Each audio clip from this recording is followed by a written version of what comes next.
Hey everyone, welcome back to Smart 4 Homes. Is your Roku remote not working, not responding, or refusing to connect to your Roku device? Don't worry, in this video, I'll show you 5 simple fixes that actually work. Start with the first one, and hopefully you won't need to try them all. Let's get started. Fix 1. Replace or recharge the batteries. First, check the batteries. Replace them with fresh ones and make sure they're installed correctly.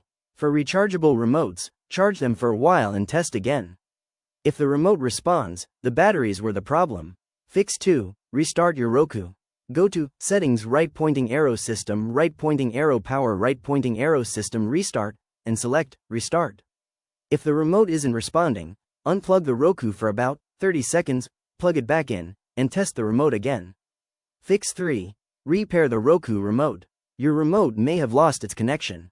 If it has a pairing button, press and hold it for about 5 seconds until the light flashes.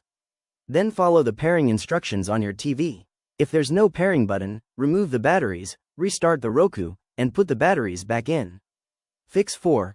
Check the Wi-Fi connection. Some Roku remotes rely on a wireless connection. Restart your Wi-Fi router and Roku, and make sure your Roku has a stable connection. As a temporary solution, you can also use the Roku mobile app as a remote if your phone and Roku are on the same Wi-Fi network. Conclusion. And those are 5 fixes that can get your Roku remote working again. Start with the batteries, restart your Roku, repair the remote, check your connection, and finally use the Roku mobile app as an alternative.